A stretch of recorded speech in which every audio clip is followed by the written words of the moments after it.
Yo, what is up, you guys? Carlos Felipe, Badastortuga, whatever you would prefer to call me. Now, today it's not really a skit, not music, because my microphone broke.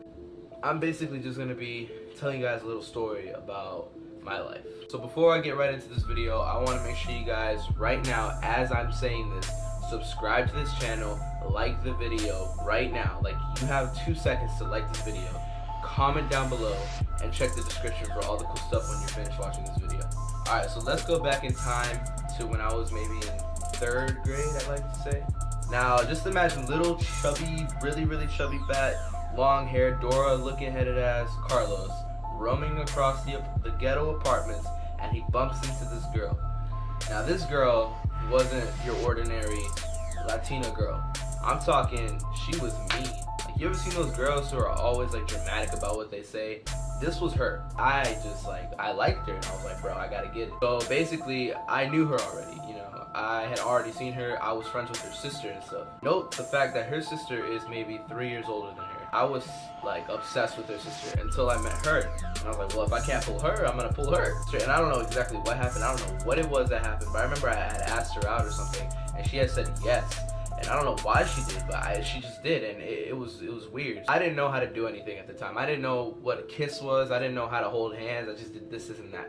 We're forwarding up a little bit, skipping all the boring parts, and we're at her like building, because you know when you have apartments, you have buildings. We're at her building in the hallway that she lives in, and we were just chilling there with my friend, and so I didn't know what to do. She was a grade older than me, so that means I was pulling hoes when I was in 3rd grade, even though I looked like a damn munchkin. But yeah, she had told us to hold hands, and so I looked at her, and she said, and I was like, but I didn't say anything, because I mean, holding hands for me at the time was like making out. So she's counting down the seconds, and finally hits 0, and she lets go.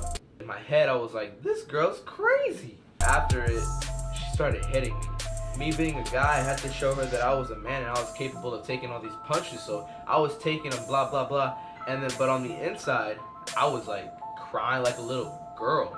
So this girl was crazy, and I was like, I don't know what it was, but like, it was like one of these girlfriends that over time, the feelings kind of develop and progress even more. And even though she was hitting me and all this other stuff and we didn't do anything, I was still like liking her even more as time went by. Then we go back to the crib, and the crib was basically this little area spot that a bunch of like people would play football and stuff. So me, her, and her sister were just chilling and stuff. And I don't know what happened, but she was like mad at me. And this, I'm telling you, when I say she's crazy, she is crazy. This girl is mad at me, and I don't exactly know what I did, but I'm just playing with it, you know. I'm just thinking she's just trying to be cute. And then all of a sudden she starts throwing punches at me again. And I'm trying to run, bro. At this point, I'm like, you know what? Screw this. I can't do this no more. So I started grabbing her hands and stuff. And as I was doing this, she was telling me, you know, we're not dancing, right? And I'm like, the fuck? And so when she said this, you know what? All my feelings just kind of disappeared. I was like, you know, this girl's trying to kill me. She's trying to get my head chopped off, feed it to a damn iguana. I'm just gonna leave her. So the next day, I basically see her in her hallway, because I was about to go knock on the door and break up with it, because I was a real G. So I'm walking like Snoop Dogg, you know, about to go into the room, about to go into the crib, about to knock on her door and be like, yo, we need to end this. What? I'm walking inside the hallway, and she's outside with her sister, and I'm like, oh crap. I tell her, yo, we need to talk. And her sister is wrestling her, okay? This was some weird sister type bond type crap, and the fact that it was outside on concrete floor in front of her boyfriend, it was weird. It was just really weird. So the moment came, and I finally told her, yo, we need to break up. And when I tell you, this girl freaked out, dude. Like, she freaking freaked out. But she was on the floor. She was like, what? I know you didn't love me. I know you like your sister. I know you like my sister. All this and that. I'm just gonna say one thing. I did love you. You didn't love me. And I don't know about you, but when I said that, bro, I felt like a savage.